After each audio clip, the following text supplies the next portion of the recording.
the Hot Pink America podcast.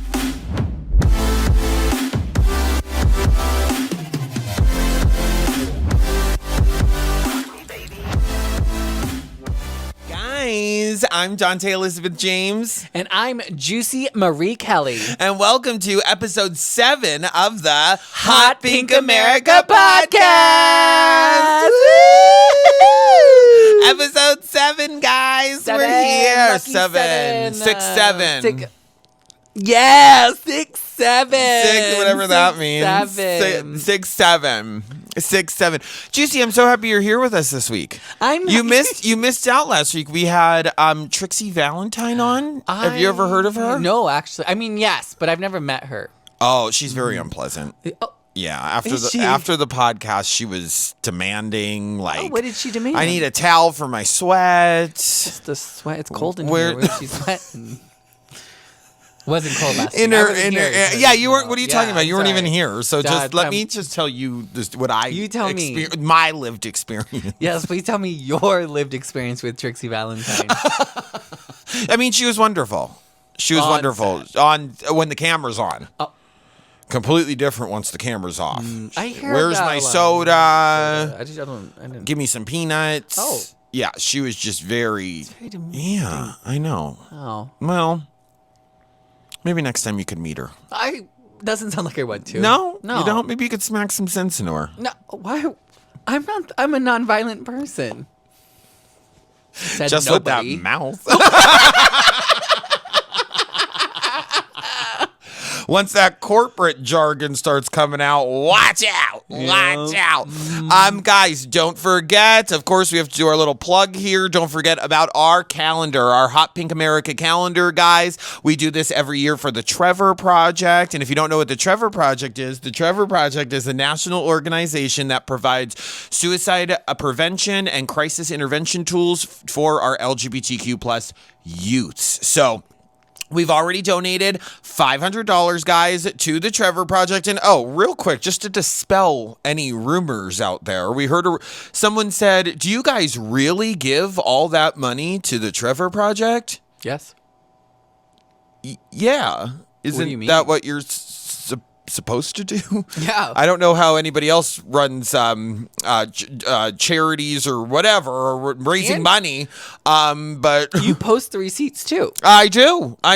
So what we do, guys, actually I lose money making this calendar every year, so just throwing it out there, it's about 300 buckaroos to get this made before you guys even see it. So but I don't think of it that way. Hey, it's all going towards a great cause. And then plus, when we get our money from Lulu, because Lulu is who prints them, does the distribution, ships them out. We don't know them, guys. We just kind of use them for the shipping and distribution and the printing. So they're not affiliated with this at all. But whenever we do get our deposit from Lulu I think it's the end of the month or the beginning of the month, I always provide screenshots exactly what they sent us. What they send us, that's what gets donated. And then I like to add a little bit extra just to make it an even amount or anything like that. So yes, all the money from this goes towards the Trevor Project. Every last red cent. And we're so happy to do it.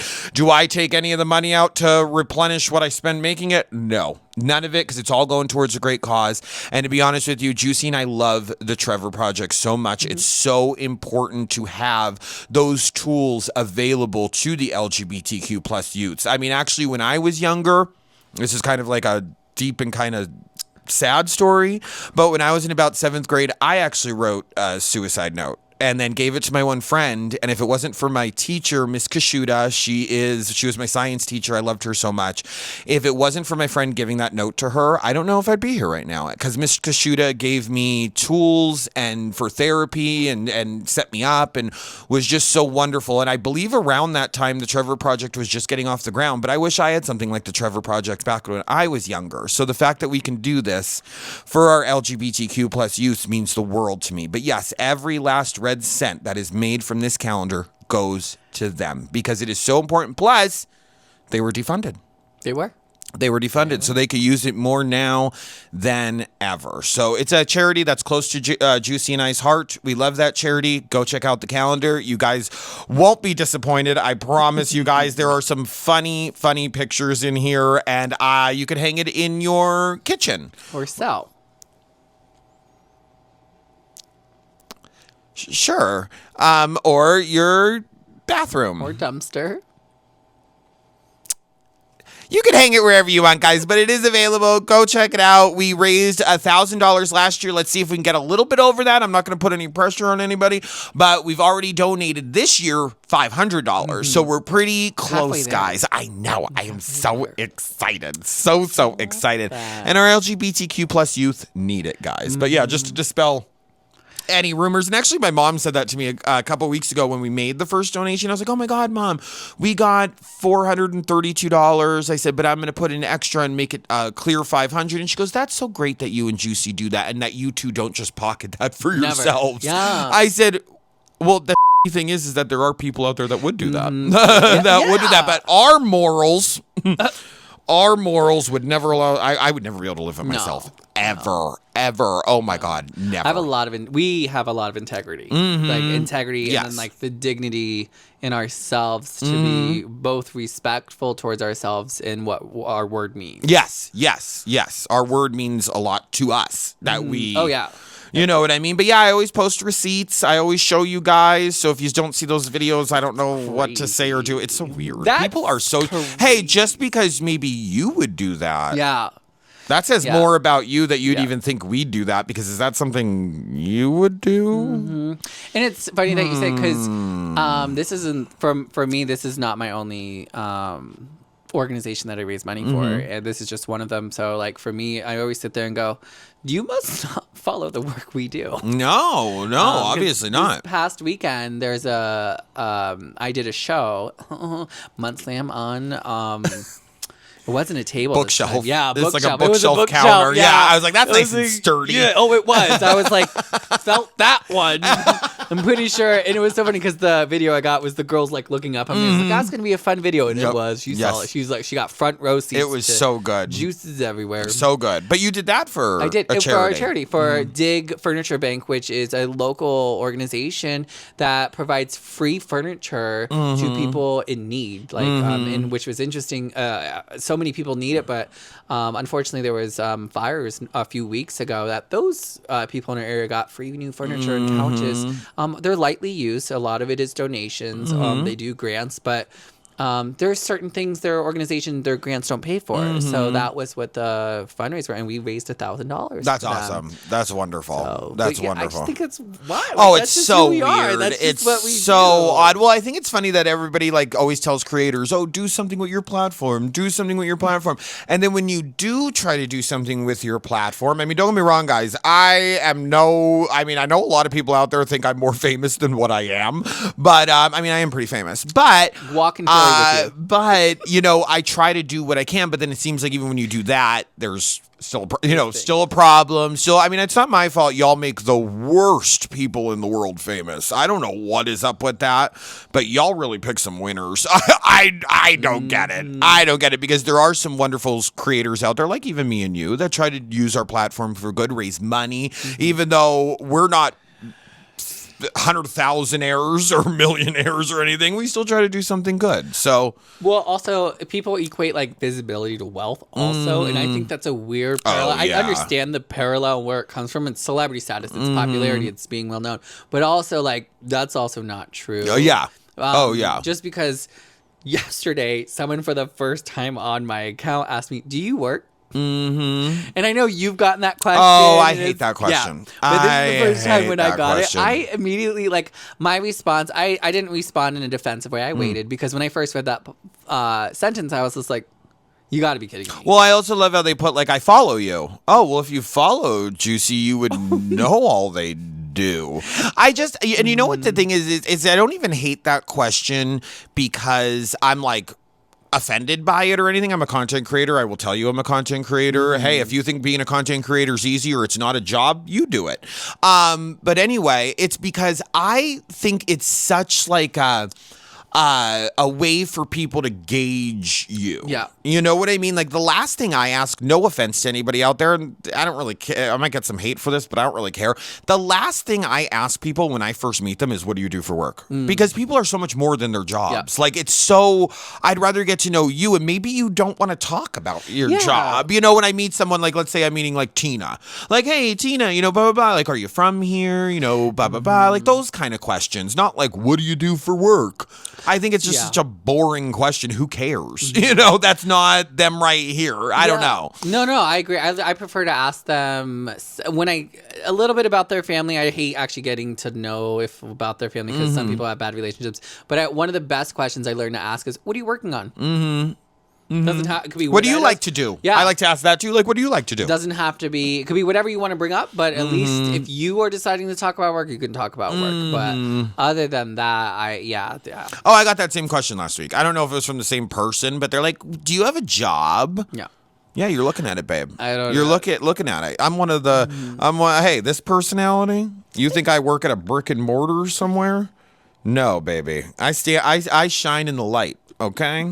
All right. And you want to know what I do for work? You're looking at it. You're looking at it. I'm grateful for it every single day. And it's hard work. And it is, yeah. But like I said, if you think it's so easy, see, everyone thinks they can be a content creator. They could be. I don't consider myself an influencer. I consider myself a content creator because, I'll like promote stuff here and there, but I don't get brand deals like some of these other influencers and content creators out there. Again, I'm not, but like a lot of people think they could do it, and then they start doing it, and they realize that it's not just like making a video, posting it, and just like money. You know, it is building a community. It is having a schedule, making content, making interesting content. If you want to be in a niche, be in a niche. If you want to, not saying, but it's funny to me is because if it was so easy, more people would do it and be able to,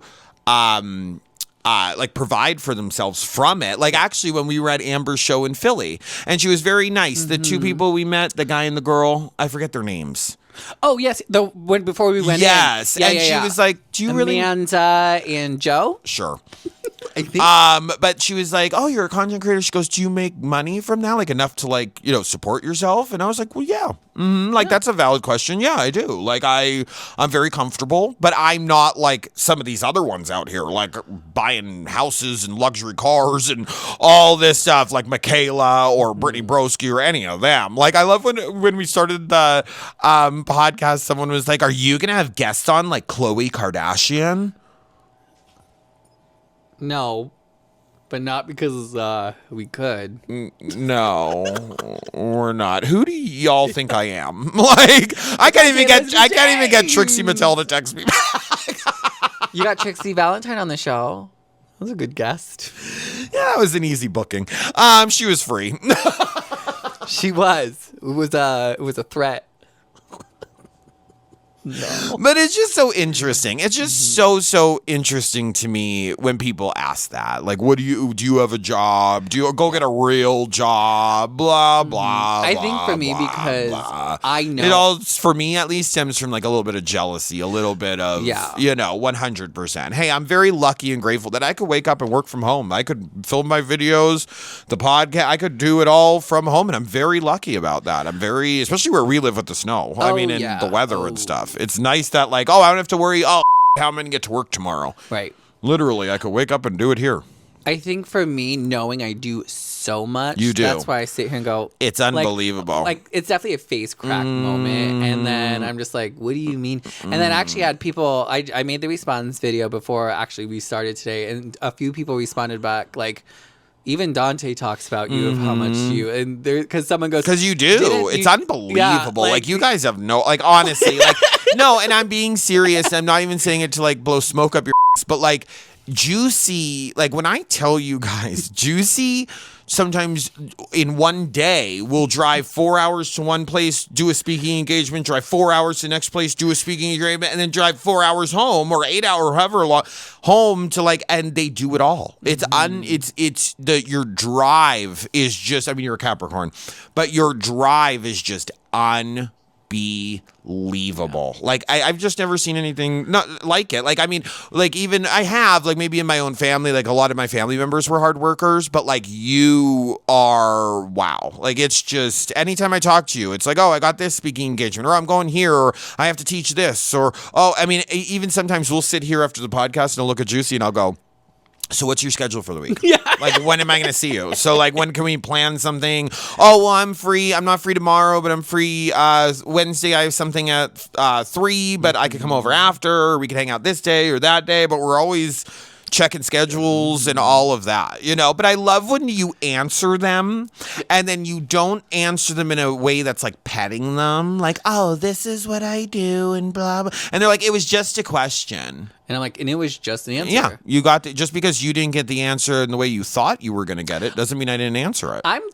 This is what actually I wanted to, this is, I think, something I thought about. I want to talk about directness. We've talked about it before, but this is one of those situations where I was just like, me being direct, I will never apologize for. No. Never. Ever. Nope. So when someone's like, it was just a question, and it was just an answer. And I'm a big believer when I say, if you ask a question, be prepared for any answer. And you don't have to think of all the answers, but be prepared for whatever's going to say, because your reaction are your emotions, not mine. And I refuse to sit there and water down what I'm going to say and how I'm going, because a lot of times I used to be the paranoid one of like, am I texting and saying this the right way? I'm like, no, because I'm not calling you an idiot. I'm not saying you're stupid. I'm just saying, here's your answer. Yep. And I think that's why me and your friendship works so well. Yeah. Because we're very just direct with each other. We're very... I don't have to second guess. No, because usually it's the same thing I want to do. Or the same, you know what I mean? Like it's not fake or you don't pet me or any, you know what I mean? Like I think a lot of people are just so used to being like, when they get a question answered, like petting them or like delivering it on a silver platter. No, if you ask me a question, I'm just going to give you the answer. I'm not even going to think about it. I'm just going to say what it is. If you're asking me a question, like you just said, be prepared for any answer and be prepared for how I'm going to answer it. I'm not going to change my tone. I'm not going to change anything. I shouldn't have to. No. We're all adults. Yeah. Like I shouldn't have to. I'm not going to talk to you like you're 3 years old. No. I'm just not. It's not happening. And the only thing I'll always say is also like the emotional intelligence we have also exists in that same realm. Because knowing time and place, like knowing when someone is in their feelings to sit and go like, you're in your feelings, I'm allow you to do that. That is also a respectful thing. But for me, if it's the question of like, win stupid games, get stupid prizes. The same thing. Ask a question and you shall receive an answer. Even, and then like when people go, I have had people DM me and they're like, I'm so sorry, I didn't mean to upset you. And I stop them and go, first of all, I'm not upset.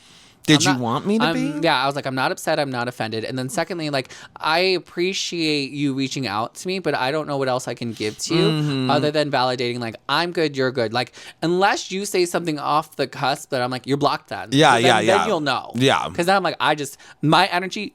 not wasting it. If I actually take time to respond to you, just know that's your warning. That's if it's in that realm. Other times it's just a question. Even in my response where someone goes, all you did was say what you said. I go, right. And I was like, I'm not even mad about this person, but I need to address it because I thought it was I also noticed that when a lot of people don't put themselves in other people's shoes, like I know that maybe you're new to my profile or you don't know me that well or blah, blah, blah, blah, blah. But it's also, you have to kind of remember that I've been doing this 6 years. Like I've been a content creator for 6 years and you answer the same questions all the time. Yeah. And it starts to get to a point where you're like, oh my God, like I don't even care if you're new. I don't really care. Like go find it. Or I don't know, maybe I'll address it at some point. But like, it's just like, oh my God, like Lord have mercy. It's just like, and you give the same response, and you say the same answer, and it's like, blah, blah, blah, blah, blah. Maybe I'll bring it up. I don't know. Maybe I'll bring it up. Well, stay tuned and watch. I don't know what else to do, you know? I mean, I did take the opportunity to be like, ooh, and like how I flipped it for me was, this is an opportunity for me to actually talk about my business. Exactly. That is how I thought about it. And so when I gave my response, because like I didn't address the person's name or whatever, I'm just like, for anyone else that's curious on the same question, because what I was refusing to address was like, where did this actually come from? Because if you're thinking that you see me, because it was a video of me, it was during Christmas. It was one of our times we're just chilling out during the holidays. And I'm like, first of all, we're watching a Christmas movie. It's The Grinch. Like, It's just the two. What do you mean? If you read the room, it's two girlies at 9 p.m. That nightlife, like, come on. But then also you have like people that also ask those like kind of intrusive questions or like weird questions that have nothing to do with the video you posted, nothing to do with, blah, blah, blah. Like this one time, like, remember how I used to film the P.O. Box Friday videos out in the breezeway? Well, I started filming them in here because I just want to. I don't know. I just don't feel like sitting on the floor out there anymore. But someone's like, why don't you film out there anymore? It's like, I don't know, because I don't want to. Like, who cares? Like, what a weird. Who cares why I don't film out that's there? The thing that they're asking. Like, but you know what I mean? Yeah. Like, or they're like, do you have any siblings? Me. But like, also like, who cares if I have any siblings? Like, who cares? Like, it's almost like the bean soup people. Yeah. But I don't know what else to call them. But they're like, they ask the most out there. Yeah. Weird questions, and it's like, who cares? I think for me, if they actually put more contextual understanding to it, I'd understand their questions more. But it's never it's never hey, this is what I'm curious on, and things like, because then to me their question is putting back on themselves. Or I don't know if we already talked about this, or that person that commented when JB and I went out for our Valentine's Day, and someone commented, they're like, you sure are talking about Juicy a lot here on TikTok lately. Thank God JB's a confident man and doesn't get jealous or something like that. Like, we were sitting there, the three of us sat there and read that comment and we're laughing. JB was laughing because JB's like, what do you mean? Like, why would I get jealous of Juicy? Right. Like, why would I? Maybe that's how your life works with your husband and best friend and spouse. I don't know, but like, it was such a, and I commented, I go, what a weird comment. That's like, what a weird, odd comment. JB's not insecure. He's not jealous. He's not Juicy, or JB loves Juicy. Let me make that very clear. JB loves Juicy. Okay. And JB loves how happy Juicy makes me, but there's no, and I love them, jealous. Like, there's no, it's so weird. That's what I mean. Like, those people that comment or ask the weirdest stuff. What do you mean? Where is that coming from? and for me to lean into curiosity, I will occasionally, just so I know I'm understand where I'm coming from when I answer, but that's for me. But at the end of the day, this is me. Wow. But you know who I give props to and who I love? Our followers that answer them. Our followers that will say something to them. Like, they've addressed this like 7 times. Yeah. Or Juicy is like blah blah blah. Like, or like they'll answer for us, because it's like, I forget who it was, but they commented like, tell me you're new here without telling me you're Well, what I want to know is, like, do you go to like content creators or influencers like Michaela and go, hey, what do you do for work? She's obviously an influencer. I mean, I'm not a Michaela fan at all, but like, her voice just gets on my nerves because I think it's fake too. You know what I'm talking about? I think so. Yeah. The Kardashian. She does the makeup and the reviews and all. I can't. She's okay. Ugh, I'm not into it. But do you go to them and say, hey, what do you do for, do you have a job? Like, also privacy. I'll say it 100 times. There are so many things in someone's life that you don't need to know every little thing. Yeah, it's so weird. I value like, why do you need to know if I have siblings? So much, right? Which, by the way, I do. I have 3 or 4 step siblings and 1 half brother. But why does that matter? I was an only child most of my life, which my mom saw perfection and said, I'm done. Yeah. And here I am. But it's so weird. It's just. Here you are. Do you talk to JB's family or his parents? Who cares? Like, what are you talking about? Like. I was talking about whatever was in front of me that we're doing stuff about. Yeah. And there's also a lot of friends that like, or people that you guys might see in vlogs or that don't want to be on. And I respect people's privacy. If Angela comes over, sometimes Angela doesn't want to be filmed. My girlfriend Angela, I've known Angela for over 10 years. Like, our families were good friends and blah blah blah. And sometimes Angela will come over and be like, hey, do you mind not filming tonight? I'm like, sure, no problem, that's fine with me. All right. Like, there's sometimes you guys don't see a lot of stuff, but just because you guys see us shopping or laying around and watching movies and stuff doesn't mean we're not hustling. I wish I could show people the hustle, but I addressed that too. I said for me to to do some of the things I do, I would be disfocused on what my goal was. Like I was like, what do you want me to film? Like my next meeting, but I need to be focused on what that next meeting is and what I just did and what I have. And a lot of the time you can't show the meeting. So it's a lot of you like, I'm going into the meeting and it's you after the meeting. Because it's like. Because it is because like also when I do certain trainings, because my focus isn't to show the work. If you want me to see, hire me. But if you need to see that type of interaction, there's certain levels for me to go, that's not my goal. Yeah. Because what am I going to do? Sit there to a CEO or a director of whatever being like, you mind if I show the people that follow me that this is what I do? They're going to look at me like, next. This was fun, but I'm okay. No, like... I mean, as Juicy, I actually have to like pick a day during the week where I don't do any filming, nothing, and I literally just read all day because that's how busy I am. Like I just have to say, okay, Wednesday is my day. I'm not filming anything. I'm not doing a name video. I'm not editing anything. I'm not editing clips. I'm not doing the pod. Like I'm strictly getting up, staying in my pajamas, and reading, and that's all I want. That's all I want. But yeah. Thanks for coming to our rant. Yeah. Thanks for listening to why we're hot. And like I said, to all our loyal followers out there, we love you guys. We see you. And we love you. Speaking of love, I didn't love Tyra Banks in the America's Next Top Model documentary. Oh my God. That was horrifying. Oh my God. That was horrifying. Tyra, why did you do that? Why did you do that? Like, why? Who was on her team that was like, this is a good idea? Like, this is a really good idea. And then on top of it, do it and not take any accountability. Nope. No, Zero. There was one moment in that whole thing I was like, that's where she gave up hope.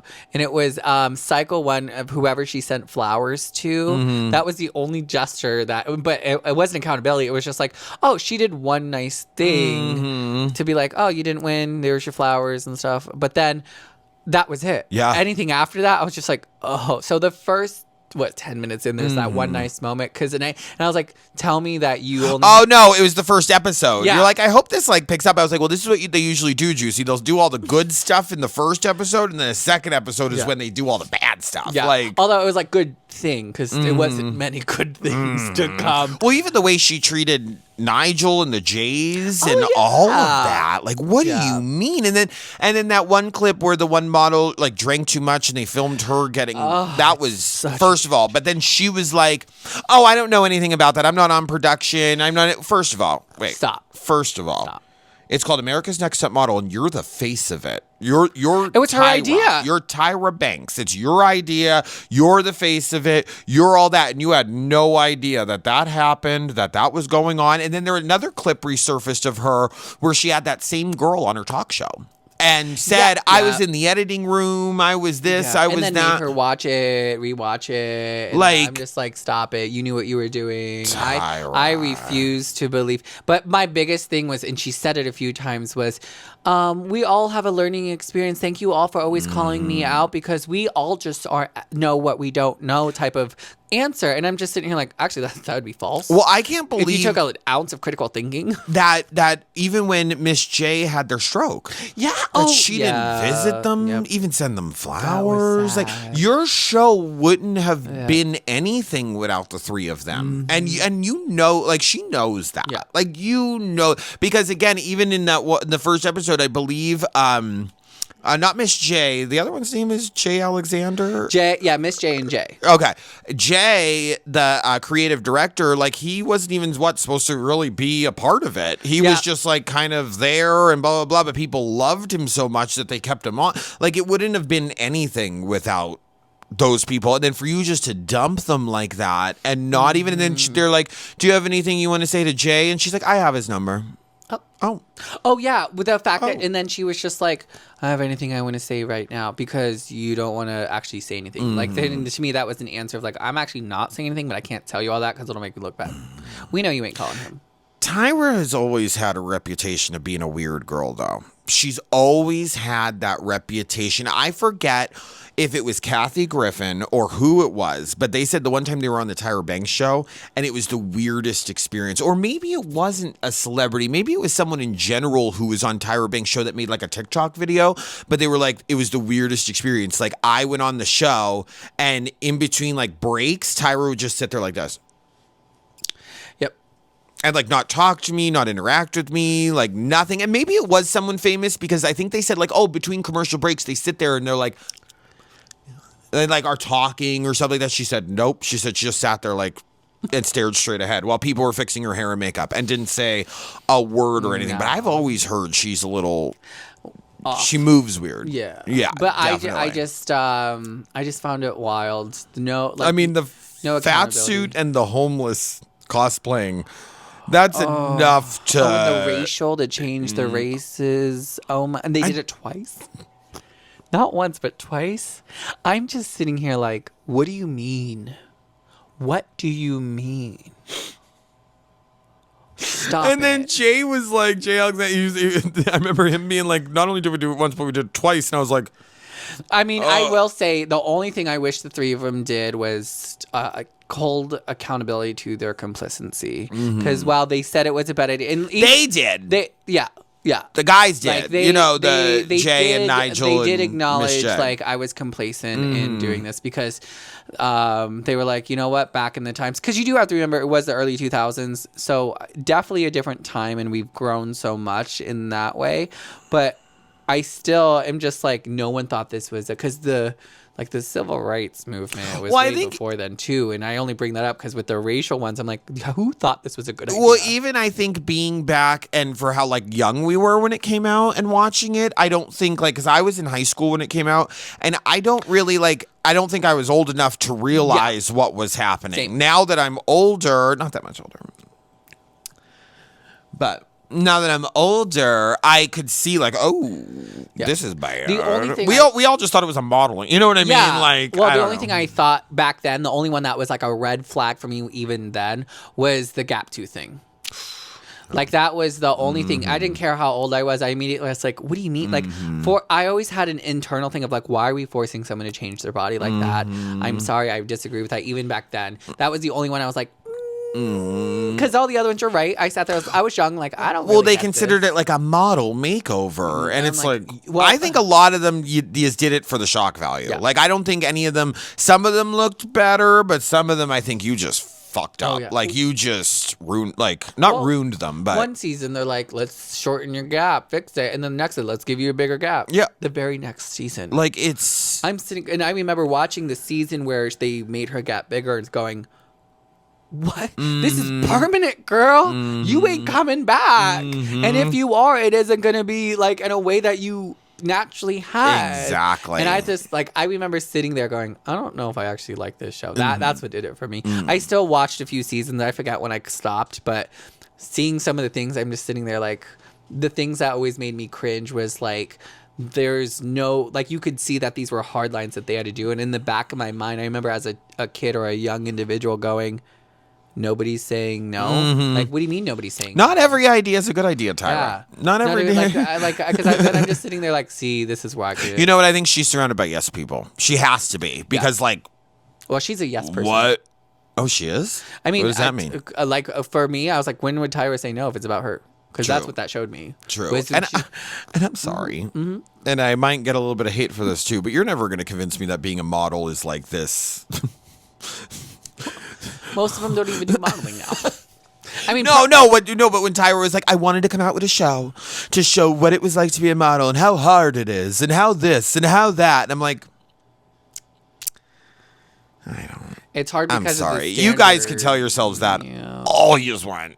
You guys can tell yourselves that. Oh, yes. Maybe like the hard part is running around getting jobs and like all of that stuff, but like walking down a runway and walking back and then twirling and posing for a camera, I'm just like, oh. I mean, I think maybe the hard part's getting seen, I guess. I mean, like, maybe that's the hard part. Skill in it? But also, you're showing them the hard part, but you're also putting them on TV.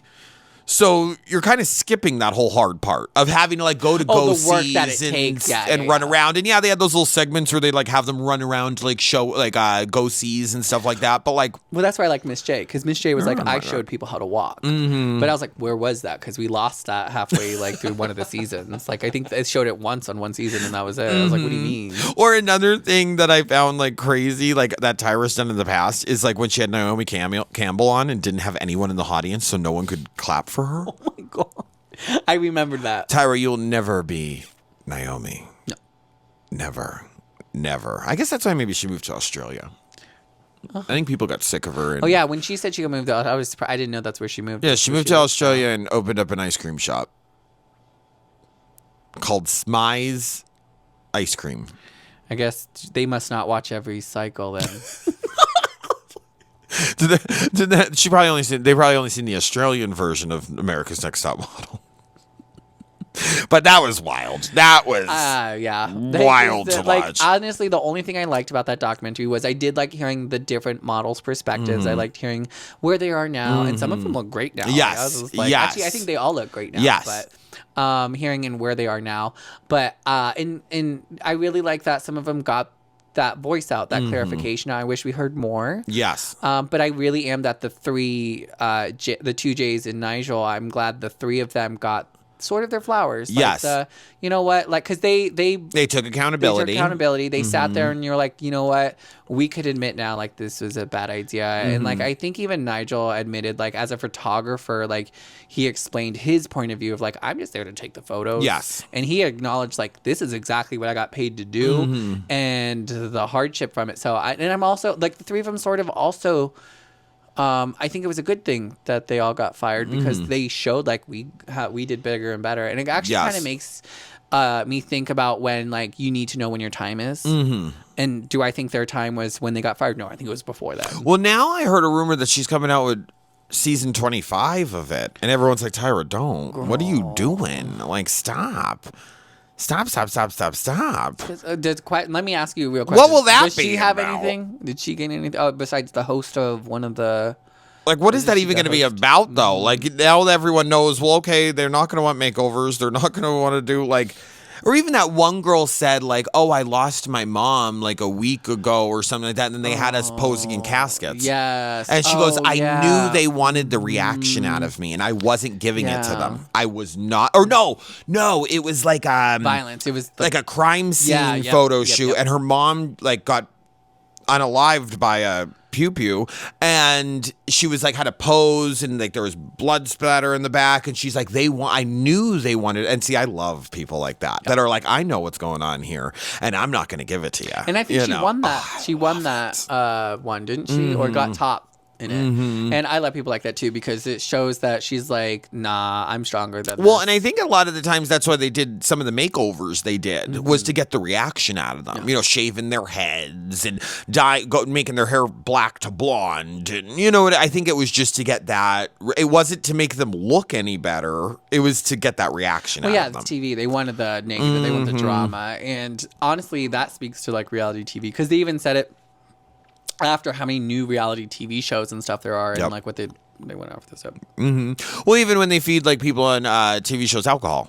Yeah. You know, just to get the drama, just to get all of that. And now so many reality stars are sober because of that, you know, because they're like, I don't like the way I look. I don't want it anymore. I'm good. Like there's a couple people on, I think, Southern Charm that are sober. I know that Kyle Richards from like Real Housewives of Beverly Hills is sober now. There are people on RuPaul's Drag Race. Same thing with them. Because like they say, you know, actually they were just saying this, that it was in the E-files, the Epstein files, that they said in there that that's why marijuana is so like demonized, because it makes you question everything. It makes you more on your guard. It kind of where alcohol drops your inhibitions and drops, and you're more likely to make better decisions if you were to smoke than you were to drink. Yeah, you know, and that's why it's so like, because we all always sit here and say, why isn't marijuana legal? Why isn't marijuana legal?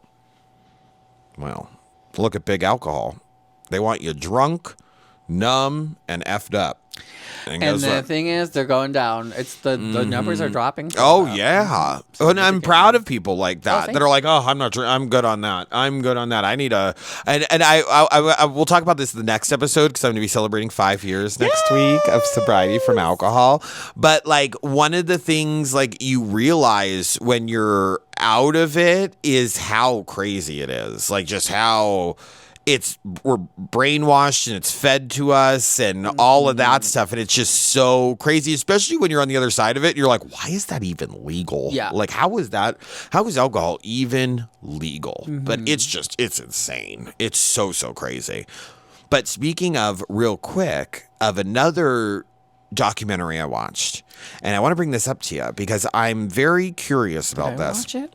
No, it was called The Scream Murders, and it was on Hulu. I wanted to see this. Okay, it was good. Okay. The thing that I took from it, though, that I realized, because so they unalived this one girl. It was two boys, and They were young, though, right? Yes, Yeah. they're in their teens. She was home by herself, so they Yeah. went and did it because they wanted to recreate like whatever. And one of them years later came out as gay. And what it made me realize is that parents, not all of them, but some parents would rather support their child if they unalived somebody than if they were to come out as gay. I know. Yeah. Isn't that unbelievable? And the way I realized that is at one point they were interviewing their parents, and the mom was like, well, they asked her, they're like, how do you feel that you now know that like he's gay? And she's like, well, after all this, who cares? And I was sitting there like, oh, so after he unalived somebody, who cares now whether he, but she goes, but if this never happened, I don't know how I'd feel about that. What do you mean? So wait a minute. If your kid never unalived somebody, you would, and they came out to you as gay, you don't know how you'd react to that. But they unalive somebody, and you're standing behind them and defending them and going to their trials and all of that.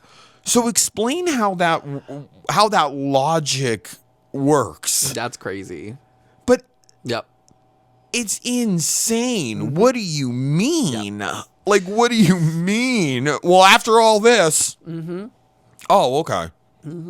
So now that he is in jail for life. Yeah. Now, what does it matter now? Yep. What does it matter now? But if he wasn't, he never did all that, you'd have what? Yeah. What? Like, it's just I think it's unbelievable. wild, the phenomenon around how many violent acts happen around homophobia. Yeah. And I don't mean like the hate crimes towards us that exist still, but like there are several out there who have reported being LGBT, being a gay man, a bisexual man, or being attracted to other men, and all in the 80s and 90s and even the 70s, right? Like, and if we looked at that, and you could be like, oh, well, if they actually were probably more accepted, they're less likely to have that internal homophobia and probably then less likely to act out on others. And I don't like making those parallels because then I don't want the message of like, oh, I have internal homophobia, I'm going to go like unalive people. That's not what I'm saying. What I'm saying in those instances, they probably, if they felt more accepted and loved and belonged of who they are, or the fact that who they will become one day is going to be with the same grace as everyone else, they're less likely probably to find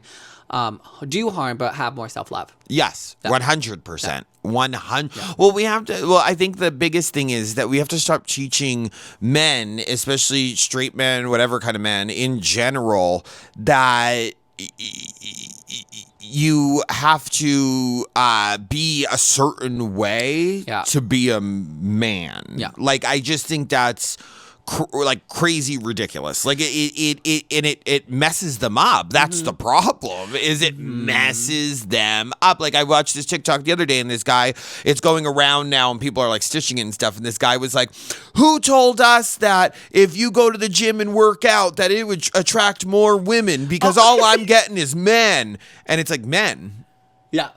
Men said that. They always say men date to impress other men. Yeah. Not to they work out for other men, they impress other men. Why are you twirling your hair? Because the study that I read. Oh, love this. All right, here we go. So here we go. You want to know what Juicy does for work? Yeah. Buckle up. Okay, let's do this. So, fun fact, my dissertation was sparked because I was so fascinated by how masculinity is rooted in our lives, and it all starts with men. So when I was reading a lot of the articles I found, and this is probably, there's two of them, the most fascinating thing, more men are dissatisfied with who they are because they compare their maleness, masculinity to other men. And it is the root of why they are self-loathing and hating is because they are constantly comparing that level of who they are, maleness and masculinity, to other men. Yep. It's the most crazy, and it literally, the studies prove the less you compare yourself and who you are as a man to other men, the more satisfactory you are because you're only thinking of yourself and who you can become and who you can control. So the more comparison you do, and this is where then toxic masculinity fits in because I have to be this, and they go, well, this is toxic. And the reason why, the number one reason why it makes it toxic is it's not necessarily because it's harmful and damaging. Those are the outcomes. The reason why it's toxic is because you are so strict of being the perfect man that doesn't exist. And you are going to constantly sit there over and over again and play the same record and image in your head. Because when you were a little boy, someone told you this is who you have to become. And now instead of childhood trauma and healing from who you have to be and just accepting who you are, you will always be miserable. And honestly, I do want to give a shout out to the kings out there the real ones that are not afraid of their femininity, that are not afraid of liking what they like, that are straight, but love this and love that. And there's nothing wrong with that. There's nothing more attractive than a man who is comfortable in their sexuality. Oh my God. I have had, and let me just say this, especially where we grew up. And honestly, like you and Ronnie are probably my two only in a very long time gay friends. Like I've been friends with a lot of lesbians and I used to be friends with a lot of straight men, like a lot of straight men, especially back when I was drinking. JB and I's friend group were all straight, but they all were so comfortable with their sexuality. It was never like, I mean, that's how JB and I met, through those friends, all of that. And they loved me and accepted me. And they were so comfortable with themselves that they were like, oh, well, Dante's cool. I love Dante. We have fun. We joke together, all that kind of stuff. And those are the men that are like, yes, you get it. Like, you understand it. You don't have to go to the gym to prove you're a man. You don't have to drive a big truck to prove you're a man. You don't have to have a blue-collar job to prove you're a man. You know what I mean? Like, who are you always, like, obviously other men, but don't you ever get tired of trying to prove yourselves to the world of how manly you are? Like, I always tell people, fulfill the role that you enjoy, that fills your cup. And when I mean role, I mean like gender roles, those norms, those principles. Because I tell people all the time, those have to exist.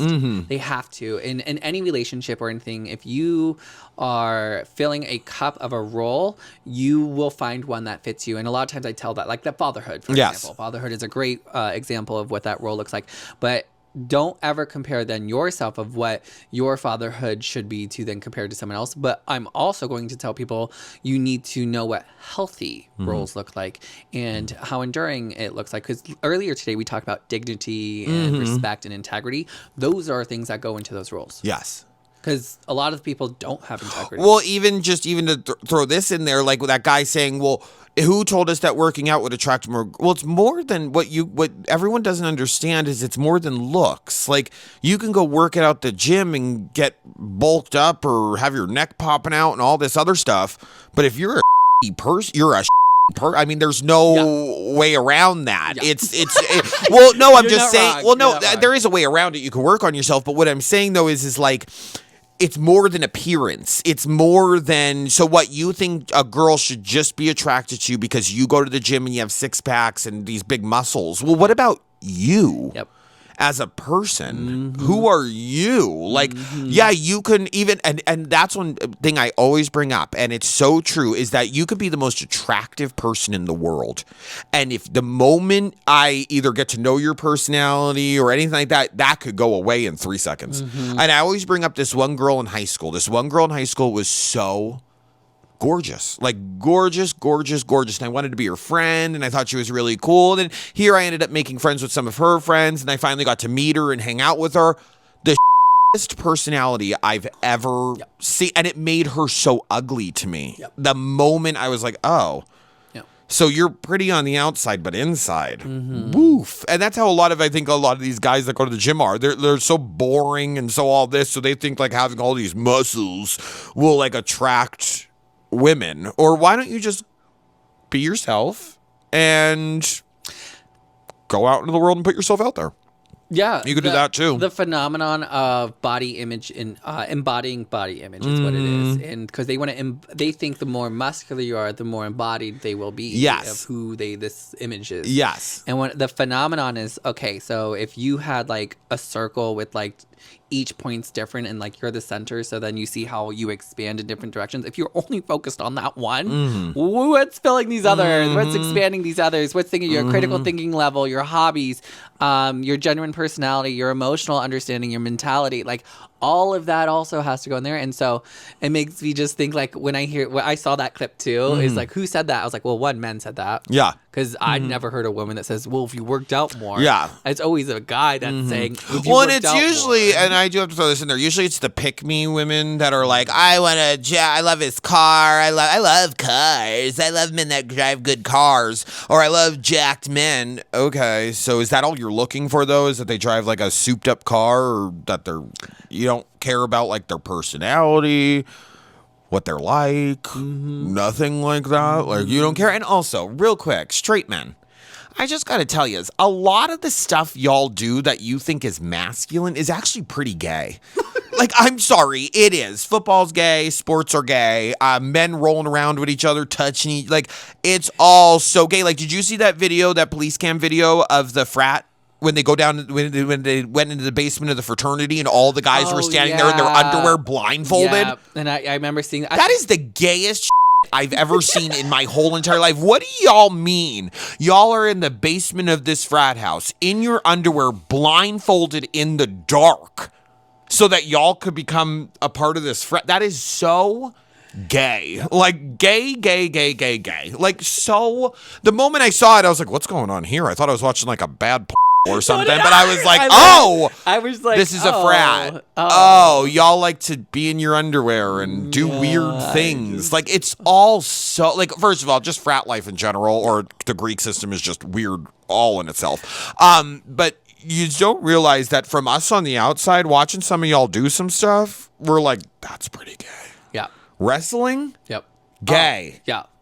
Gay. I mean, I'm here for it, but yeah. Oh, me too, but gay. Gay, you rolling around on a mat with another dude? Yeah. Pretty gay. Yeah. Pretty gay. Why do you think sports are in all, like, gay? Because, like, it's gay. I mean, I'm just You're not wrong. saying, like, there's also the concept of like if you think sexuality and if you think sexual orientation is a choice, that's gay, because that means you're choosing to be straight. But then and go, well, if you have to choose to be straight, the fact that y'all, that means you thought about choosing the other. The fact that y'all drive your trucks to impress other men, date for other men, work out for other men, what you eat is for other men, like it's. You know what I mean? Like, I'm going to post this picture of this big steak because I'm a man. You know, it's like, okay, like, Live your best whatever. life, sis. Who cares? You could also eat a salad if you want. That's okay, too. Like, that's all in here for you. Like, it's not us. It's y'all that, like, put this perception out. Like, it's the perception. My favorite part of when we actually have to when I have to actually sit there and school someone is, so all of your definitions of gay are just being feminine, but a lot of masculine things are gay. Yeah, that's what I mean. That's the thing. God. Just sit there and go, huh. Like, what do you mean? What do you mean? Like, so you guys sit there every Sunday and watch men in these tight clothes bash into each other, run towards each, like, it's gay. Gay. You're gay. Or at least bi. God, let men kiss men. Yeah. Just kiss your friends. Who cares? Yeah. Kiss your friends. And that's have fun. also not gay if you don't want it to be. No. Yeah. But that's also another thing that me off about these, like, straight people. Oh, I'm on one today. Is, like, y'all do it in secret then. Like, y'all are, like, secretly, like, gay, and like a lot of y'all like do it in private. Like y'all will like do things together, and then like you're like, I'm not no homo, I'm not gay, and it's like, yeah, but that was gay. Yeah. Like what you sitting around with all your buddies watching a doing what y'all do, it's pretty gay. Like that is pretty gay. Yep. Yeah, I mean, no, you're not wrong. And this, I always tell people, if you just admitted that your behavior is your behavior, because behavior is just behavior. Everyone's a little gay. Everyone's a little gay. If you admit your behavior is your behavior, I live. Like, I'm like, hey, I get it.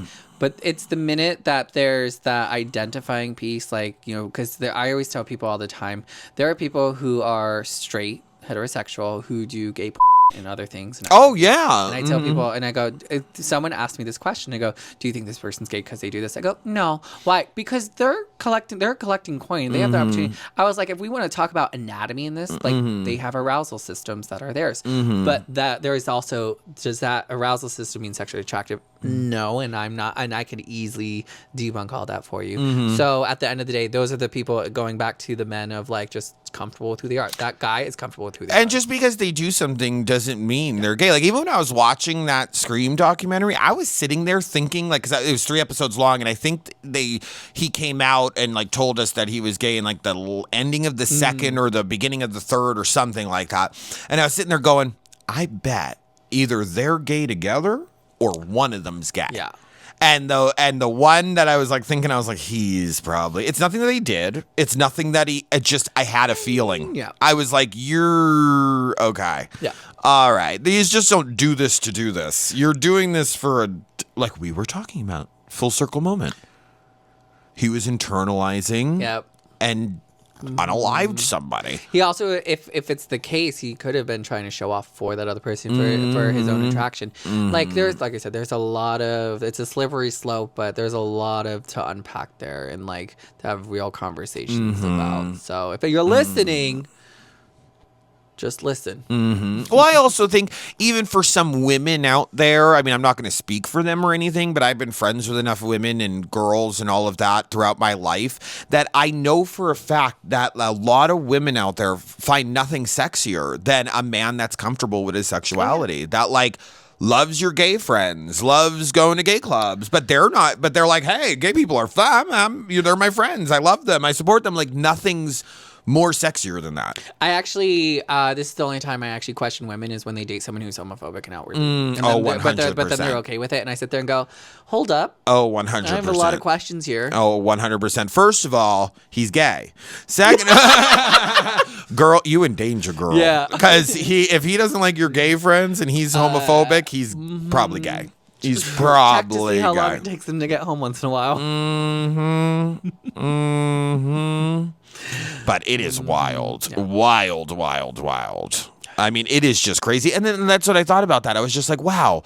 Like, there are really parents out there that would support their kid if they unalive somebody, but not if they're gay. Just unbelievable. And I didn't know if maybe like you've heard anything about that or if you so like how I think about it is then historically the law around the gay panic defense, why that even exists. What is that? The gay panic defense is that it used to be now I think I forget what it's called now, but it was when there was an act of violence towards an LGBT person and they them or unalived them, bleep that, edit that out, unalived them, they were able to go into court and like, well, it's he was attracted to me and I feared for my life because I didn't know what he would do to, and puts that person's like sexuality and who they are, because it wasn't just for gay people, it affects trans people, it affects all LGBT people, and then all of a sudden like they're like, oh no. And so like there's a case out there where this one guy was best friends with this person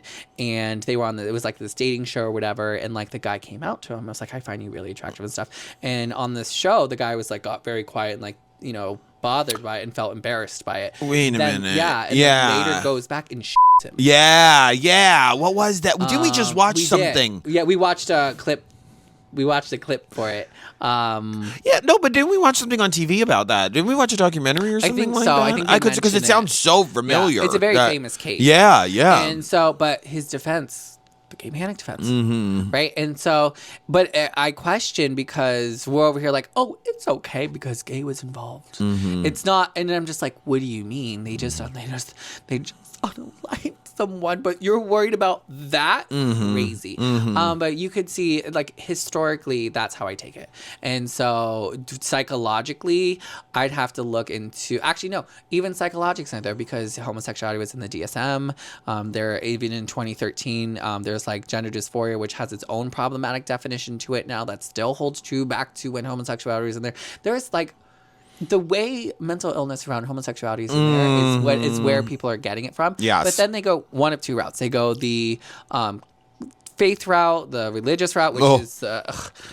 well, don't get me started there. We don't have enough time. But there's that route. And then the other route is just simply morale, right? And then I'm like, what do you mean morale? Because everyone's like, it's unnatural. There are so many different species that this exists in, and nobody thinks anything. There's species that actually, like, on different levels, just mate with other males because that's who they're attracted to, or that's what they find pleasing, and nobody's questioning it. Just be gay. But when it's humans, it's because they think, well, you can we have free will and consciously make these decisions. And I was like, yeah, the decision I'm making isn't that I'm gay. The decision I'm making is I'm not going to hate myself for the things that I enjoy and who I'm attracted and who I love. Like, that's the difference. Well, and also another thing is that there is a variety of gay men out there. There's some gay men that love doing, you know what I mean, more masculine things. You know what I'm saying? And then there's us that, like me personally, I don't want to go hiking. I don't want to go do any of that stuff, but that's me. Yeah. But there are other manly men out there that are also gay. Yeah. Throughout history, queer folks have had to prove themselves. I mean, think of the Leatherman's community. The Leatherman's community was built for gay men who are sex positive, who also lean into this fetish funness because they don't want to see themselves as taboo. That's what the Leatherman's group is to empower the community that we are not demons. This is not promiscuous. This is who we are. This is what we enjoy, and we can. And you know what? If you're going to say anything about it, like, truly, physically, and literally eat my ass. Yeah. With a spoon. With a spoon. With a spoon. Let me just say this. I'm gay. And if I was in a frat house and they were like, strip down your underwear, I'd be like, whoa. What are we doing here? But none of the street men are like, wait a minute. Yeah. What am I getting myself into here? In fact, I mean, even as a gay man, I mean, yeah, it sounds pretty hot, but also, what's going on here? Like, wait a minute. Yeah. I don't want to be in a frat that bad. Like, Jesus, in this house with beer-stained floors and still, like, do you know how many frat houses I've been into? And I'm like, why do people want to join? I mean, I get it. It's for, like, it looks good on all that stuff and whatever. Again, the Greek life is just ridiculous. But, like, I would be like, wait a minute. What's up? If I was a straight man and I was in a frat and they're like, get down in your underwear, I'd be like, why? Why are all of us straight dudes getting in our underwear? Even as like a queer person, when all of a sudden someone's like, we all have to get naked, I'm like, can we all have privacy? Yeah. Like, because I don't want to see them. They don't want to see me. And I was like, and if I feel comfortable around you, it's because we have built a bond or there's this thing. Because I'm in too many dressing rooms, like in those settings. Because I know we're not undressing for anything other than to get into an outfit or an costume. But if someone was like, this is what you all have to do, I'm like, oh, bye. Yeah. Holla. Get in your underwear and put on these blindfolds. I'm good. I'm good. I don't need to be a part of this. Size 8 ring right bad. Here that you're going to have to put around my hand. Just putting it out there. Size 8. Size 8. You know, Juicy always putting themselves out there, guys. Always if you want to see that, yeah, or at least hit me up in a good, buy me dinner or something. Yeah. Interview. There's going to be an interview with process. With food, though. With food. Yeah, don't come to an interview without food. That's well, yeah, I mean. Yeah. I mean a date. Don't come to a date without. No, at least you want to get a meal out of it. Yeah, they're hardworking. They don't have time to cook. Yeah, or sleep. So if we get to sleep. Buy a student a meal. Buy a student a meal. Juicy's going to be a doctor soon. Buy a student a meal. Yeah. Hell. You're going to be a doctor soon. It's the least they can do. Yeah. God. And if you can't afford a meal, maybe they shouldn't be dating you anyway. Coffee works too. I know, but doesn't get them anything other than my time. interview. That's the first interview. The second interview is dinner. The third interview is friends. And that's how it goes. What? And popcorn. Like if it's a movie or something, I'm just saying I love popcorn. But what I'm saying is your interview process. The first one's coffee, the second one's dinner, and the third one's friends. I love that. I know. Well, why do you say I love popcorn? I do. Okay. I don't know. I just let me live, Dante. Let me live. Let me just. Okay, so Juicy wears a size 8 ring. They love popcorn. The first interview will be coffee. The second interview will be dinner, and the third interview will be the friends interview, the group interview. I'm trying, Juicy. Someone please come date them. Please. Yeah. Please. Well, this was a more serious Yeah. I mean, we episode, laughed and had a Juicy. good time. I mean, the time flew. I felt like we had a really good conversation. We did. Even though we weren't like giggling and hee-heeing, but like, hey, Yeah. we were Hey. letting it out. We are. I also just want to acknowledge that I love our vibe of giving Patrick and SpongeBob on our couch. Oh, no, I'd be Patrick. Hey, SpongeBob. Hey, SpongeBob. Actually, I love Patrick. It makes me think of Patrick. What did you do today? Waited for you to. Waited for you, which is what I did today. Yeah. Yep. You should, Dante. What did you do today? Waited for you to come over. Waited for you to come over, Juicy. Mm-hmm. I love it. Is there anything else you'd like to add before we say goodbye to our listeners? Honestly, be a little gay. Hey, be a little gay this week. Okay? We want you to all to be a little gay by Sunday. Okay? Well, I thought giving them a time limit would kind of put more pressure on But them. Sunday's a rest day. I said by Sunday. Oh, okay, I like that. So, like, they have Wednesday, Thursday, Friday, Saturday, and then Sunday's the cutoff to be a little gay. I'm here for that. So, be a little gay. I just noticed how you point a lot. Like, I'm like this, but you do this. Well, I could do it either way. No, I know, but I kind of like that. If you're listening, I'm commenting on how Dante points. If you're listening and not watching. Yes. Sorry. Yep. Always helping me. This is my best friend over here helping me. This is my best friend over here. Okay? All right? I had more people also over the weekend, and 2 of my friends finally start watching us. Oh, I love that. He's Thank like, you guys for watching.